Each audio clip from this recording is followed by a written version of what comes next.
मित्रों, मुस्लिमों का यह विश्वास है कि कुरान अल्लाह का कलाम है और मेरा तथ्य व तर्क संगत यह दावा है कि पूरी कुरान अल्लाह का कलाम नहीं है, इसमें किन्हीं और का भी दखल है। सबसे पहला दखल एक इंसान होने के नाते खुद मोहम्मद द्वारा करना भी संभव था, पर इस संभावना की गहराई में मैं अभी नहीं जाना चाहता। मुस्लिमों का यह विश्वास कि कुरान अल्लाह का कलाम है बस एक निराधार धुआंधार प्रचार के अलावा कुछ नहीं है, जबकि मेरे दावे का आधार है कुरान की दुनिया के सामने लाए जाने की शुरुआती प्रक्रिया और दूसरा खुद कुरान में लिखी बातें। अल्लाह के भेजे गए कलाम और अंतिम रूप दी गई कुरान के बीच बहुत से माध्यम थे, जिनमें फरिश्ते, नबी, वहाँ के कई लोग और खलीफा सब शामिल थे। और बहुत से दखल थे, जिनमें माध्यमों की कमज़ोर याददाश्त यानी विस्मृति, अंतराल, खलीफा का निर्णय और बकरी सब शामिल थे। इसलिए कुरान के प्रारंभिक सत्य को गहराई से समझने के लिए इनमें से किसी भी माध्यम और दखल की अनदेखी नहीं की जा सकती। माना जाता है कि अल्लाह के भेजे फरिश्ते जिब्रील ने बगैर पढ़े लिखे एक व्यक्ति मोहम्मद को 17,000 आयतें सुनाई थी, जबकि आज कुरान में मात्र 6,666 आयतें बताई जाती हैं। मतलब मोहम्मद ने जो कुछ कंठस्थ किया था उनमें से वे कुछ भूल गए, कुछ किसी से तो कुछ किसी से लिखवा ली गई, कुछ गुम गई और कुछ बकरी खा गई। जी हाँ, मैं मजाक नहीं कर रहा हूँ। कुरान को अंतिम रूप दिए जाने से पहले की 200 आयतें बकरियों द्वारा खाने का हदीसों में भी जिक्र है और मुस्लिम आलिम भी इस घटना को स्वीकारते हैं। पर मैं अभी इसकी डिटेल में जाकर विषय से भटककर इसे मजाकिया नहीं बनाना चाहता। तो मित्रों, मुस्लिमों का यह मानना है कि अल्लाह के पैगाम सन 610 से शुरू होकर मोहम्मद के जीवित रहने तक आते रहे। यानी आप कह सकते हैं कि मोहम्मद की आकस्मिक मृत्यु के कारण कुरान अधूरी रह गई। और आप ध्यान दें तो कुरान की आखिरी सूरह आयतें भी एक धार्मिक पुस्तक की आकस्मिक समाप्ति जैसी लगती हैं, स्वाभाविक समाप्ति जैसी नहीं। मतलब मोहम्मद जितना और अधिक जीते, कुरान उतनी ही बड़ी होती जाती। कुरान शुरू में मौखिक प्रचारित होती रही, पर जब नबी मोहम्मद की मृत्यु के बाद अलग अलग जगह अलग अलग कुरान पढ़ी जाने लगी, तब तीसरे खलीफा उस्मान बिन अफ़्फ़ान ने कुरान की आयतों को यहाँ वहाँ से संकलित कर एक धार्मिक पुस्तक का रूप दिया और बाकी की कुरान जलवा दी। हालांकि कुछ कुरान दूसरों द्वारा बचा ली गई थी। आज भी कहा तो ये जाता है कि बहुत प्रकार की कुरानें हैं, पर अभी उन्हें छोड़िए। हाँ, उनमें से ये 6 प्रकार की कुरान जरूर है, जिनमें आयतों की संख्या तो इनके लिखने के तरीक़ों के कारण अलग अलग है, पर इनके उच्चारण में फ़र्क की अनदेखी नहीं की जा सकती। मुस्लिमों का यह भी विश्वास है कि कुरान से पहले भी आसमानी किताबें उसी तरह से पैगंबरों पर मौखिक आई थी जिस तरह से कुरान मोहम्मद पर आई थी। तो वे किताबें जिन्हें मुस्लिमों द्वारा आज गुम बताया जाता है, दरअसल वे तब लिखी ही नहीं गई थी, इसलिए गुमी नहीं बल्कि विस्मृति का शिकार हो गई, यानी भुला दी गई। और कुरान भी विस्मृति और मानवीय दखल की पूरी जद में थी, क्योंकि कुरान मोहम्मद की मृत्यु के 1 वर्ष बाद लिखी गई और उसके 20 वर्षों बाद पहली बार प्रतियों के रूप में इस्लामिक दुनिया में बांटी गई। एक बात और कि पढ़ने लिखने से अनजान एक व्यक्ति मोहम्मद द्वारा कुरान कंठस्थ करना आश्चर्यजनक लगता है, पर यह माना जा सकता है कि अल्लाह द्वारा उन्हें याद करने की दिव्य क्षमता दी गई हो।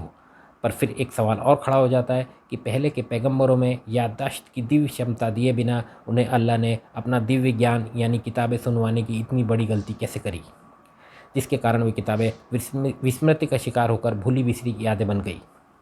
इसका मतलब अल्लाह ने याददाश्त की दिव्य क्षमता किसी भी पैगंबर को दी ही नहीं थी, और मोहम्मद में जो और जितनी क्षमता थी वह उनकी स्वयं की थी। पर मेरा दावा अभी उनकी याददाश्त या भुलक्कड़पन से संबंधित नहीं है, बल्कि दूसरों की विस्मृति और दखल से संबंधित है। तो मित्रों, न तो कुरान अल्लाह द्वारा लिखी लिखाई आई, न किसी आकाशवाणी के माध्यम से सबके सामने आई, न तुरंत प्रामाणिक रूप से लिखी गई, न बाद में मोहम्मद के द्वारा अपने सामने बैठकर पूरी लिखवाई गई, न ही मोहम्मद द्वारा किसी एक व्यक्ति को कंठस्थ कराई गई, न ही किसी ऐसे व्यक्ति द्वारा लिखवाई गई जिसे पूरी कुरान कंठस्थ थी, और न ही कुरान को अंतिम रूप दिए जाने के बाद मोहम्मद द्वारा उसके अक्षरशः सही होने की कोई मौखिक जाँच की गई। तो मित्रों, आज मुस्लिमों द्वारा रटी जा रही और गैर मुस्लिमों द्वारा पढ़ी जा रही कुरान मोहम्मद से संबंधित जरूर है, पर मोहम्मद द्वारा प्रमाणित पुस्तक नहीं है। मतलब वर्तमान कुरान एक अनाधिकृत और अधूरा संकलन भर है। हालांकि ये सही है कि आज पूरी दुनिया में प्रचलित कुरान एक ही है और कुरान का अंतिम रूप दिए जाने के बाद उसमें कोई फेरबदल नहीं किया गया है, और मुस्लिम इसी बात पर अड़े भी रहते हैं। पर इसके पहले ही क्या और कितना खेला हुबे हो चुका था, वही अभी मैंने आपको बताया। अब बात करते हैं कुरान पर संदेह के संदर्भ में कुरान में ही लिखी बातों का। तो केवल अरबी रेगिस्तान और आसपास पर केंद्रित कुरान अपनी शुरुआत में ही कहती है कि मुझ पर कोई शक संदेह नहीं किया जाए। इसका मतलब इसमें आगे बहुत सी ऐसी बातें मिलेंगी जो शक और संदेह वाली ही होंगी, पर शक और संदेह नहीं करना, बस अमल करो कहकर मुस्लिमों की अंतरात्मा और विवेक तो बांध दिए गए, पर हाथ खोल दिए गए। और इसी के नतीजे में मुस्लिम जॉम्बीज़ जैसे अपनी शुरुआत से ही इंसानियत को दरकिनार कर कुरान की आयतों को आधार बनाकर बर्बरता की सभी हदें लांघते चले आए हैं। कुरान अब्राहमिक रिलीजन के बाकी के 2 रिलीजन ईसाई और यहूदी रिलीजन की भी धुर विरोधी है और इसी गलत क्रिया की प्रतिक्रिया है आज इस्लाम के 73 फ़िरक़ों की आपसी खूनी जंग। गैर मुस्लिम तो फिर भी बाद में आते हैं। कुरान में दोहराव अनावश्यक कहे जा सकते हैं, पर विरोधाभास जरूर शैतानी दखल है। जैसे कुरान अनुसार सबको पैदा करने वाला अल्लाह है, तो कुरान में ही गैर मुस्लिमों को लानत भेजने वाला अल्लाह कैसे हो सकता है? क्योंकि ऐसी लानत तो गैर मुस्लिमों को नहीं बल्कि खुद अल्लाह की अपनी पैदाइश पर लगती है। तो क्या अल्लाह स्वयं की पैदाइश पर लानत भेज सकता है? नहीं, तो फिर यह लानत भेजने वाली शैतानी मानसिकता का कुरान में दखल क्यों? सबको पैदा करने वाला ही कुरान में सबको मोमिन काफिर जन्नती जहन्नमी ईमान वाला इंकारी में बांट कर नफरत फैलाने वाला कैसे हो सकता है? और अगर है तो आज मुस्लिमों को अपने परवरदिगार को नए सिरे से फिर से परिभाषित करने की आवश्यकता है। और कुरान अनुसार सबको अलग अलग धर्म मजहब रिलीजन में पैदा करने वाला अल्लाह खुद कुरान के माध्यम से कन्वर्जन को बढ़ावा कैसे दे सकता है? मतलब अपनी ही कथनी या कहें लेखनी या कुरान से बदलने वाला और अपनी ही मुस्लिम पैदाइश को बांटने और अपनी ही दूसरी पैदाइश को डांटने वाला स्वयं अल्लाह कैसे हो सकता है? यह तो किसी शैतानी मुस्लिम दिमाग की पक्षपाती कारस्तानी है। कुरान में अगर मानवीय दृष्टिकोण से सही यानी जी और जीनोदेव की आयतें होती तो केवल वही अल्लाह का कलाम कही जा सकती थी। बाकी की वैसे भी आयतें दूसरों की बल्कि शैतानी मानसिकता का दखल है, जो मरो और मारो की बात करती है और जो इंसानों के बीच धर्म मजहब आधारित नफरत फैलाती आई है। इस्लामिक आतंकवाद से इन आयतों के जुड़ाव की बात तो खुद कई मुस्लिम ने स्वीकारी है और इस्लामिक आतंकवादियों द्वारा अपने एक हाथ में कुरान रखकर यह कहना कि वे कुरान के लिखे पर ही चल रहे हैं, यह समझने के लिए काफ़ी है कि कुरान की बहुत सी आयतें आतंकवाद की जननी हैं। कुरान की मरो और मारो की आयतें वैश्विक रूप से देखने पर मुझे शोले फिल्म के डायलॉग जैसी लगती हैं कि आधे जहन्नुम जाओ, आधे जन्नत जाओ और बाकी के बचे मेरा सजदा करो। कोई मुस्लिम मुझे बताए कि जब दुनिया के किसी भी इस्लामिक देश तक में किसी काफिर को मारने की कानूनन अनुमति किसी मुस्लिम रहवासी को नहीं है, तो कुरान के इंकारियों का कत्ल करने का कहने वाली अराजकतावादी आयतों को आज रटने का क्या मतलब है? अब या तो कुरान मुस्लिमों के माध्यम से आतंक फैलाना चाहती है या मुस्लिम कुरान का सहारा लेकर अपना आतंक फैलाना चाहते हैं, या ये दोनों ही आज के वैश्विक इस्लामिक आतंकवाद के पर्याय हैं। अब अगर कोई मुस्लिम यह कहे कि कुरान तो सही है पर मुस्लिम इसे ठीक से समझ नहीं पा रहे हैं, तो ऐसी किताब को क्यों पढ़वाना जिसे सही से समझा ही ना जा सके? वरना साफ साफ कहो कि कोई इस्लामिक आतंकवाद नहीं है, सब जिहाद है। ईमान वाले बनते हो तो सच बोलो, काफिरों से डरते क्यों हो?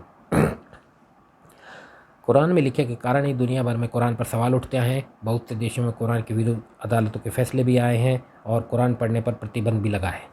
भारत में भी 1986 में दिल्ली हाई कोर्ट ने अपने एक फैसले में कुरान की 24 आयतों को हानिकारक और घृणा फैलाने वाला बताया था। हालांकि अभी सुप्रीम कोर्ट ने एक शिया मुस्लिम द्वारा दाखिल PIL जरूर खारिज करी, पर जब तक केंद्र सरकार भारत के संविधान में जरूरी संशोधन न करे या जब तक लाखों हिंदू एकजुट होकर ऐसी कोई मांग न करें, तब तक सुप्रीम कोर्ट से एक सत्यनिष्ठ निर्णय करने की अपेक्षा नहीं की जा सकती। पूरी कुरान में सर्वधर्म संभाव के दिखावे के नाम पर केवल एक सूरा अल काफिरून की आयत 6 है, जो कहती है कि तुम्हारे लिए तुम्हारा धर्म है और मेरे लिए मेरा धर्म है। पर यह आयत मजबूरी की स्थिति यानी दारुल अमन के लिए है, मतलब चीन म्यांमार आदि जैसे देशों के लिए। पर मजबूती की स्थिति यानी दारुल इस्लाम के लिए इंकारियों का कत्ल करने वाली आयतें हैं, यानी ये वही भूत हैं जो बातों से नहीं मानते। इस्लाम दुनिया का एकमात्र ऐसा मजहब है जिसमें परवरदिगार के नाम के साथ ही एक इंसान का नाम भी लिया जाता है। और इतना ही नहीं, मोहम्मद द्वारा स्वयं के आखिरी पैगंबर होने की सौ घोषणा और चीनी राष्ट्रपति शी जिनपिंग द्वारा स्वयं के आजीवन राष्ट्रपति बने रहने की सौ घोषणा में समानता है और कोई प्रतिरोध भी नहीं है। और प्रतिरोध न होने का यह अर्थ भी नहीं निकाला जा सकता कि इन दोनों की घोषणा सौ घोषणा नहीं बल्कि ईश्वरी घोषणा है। अब आप विचार कीजिए कि यह सब कुरान में दखल है या दखल में कुरान। अभी जो कोई मुस्लिम मुझे सुन रहा है वह मेरे तर्कों को अधिक से अधिक बस यह कहकर खारिज कर सकता है कि मेरे पास कोई पक्का सबूत नहीं है। तो मैं उसे बता दूं कि तथ्यों और तर्कों के आधार पर मेरे तर्क और विश्लेषण यथार्थ नहीं तो यथार्थ के बहुत करीब जरूर हैं, पर मेरे तर्कों के गलत होने का कोई सबूत तो मुस्लिमों के पास भी नहीं है। फिर मुस्लिम पूरी कुरान को अल्लाह का कलाम मानकर और उस पर अक्षरशः चलकर इस दुनिया को नफरत और खून से क्यों रंग रहे हैं? नमस्कार, जय हिंदू राष्ट्र।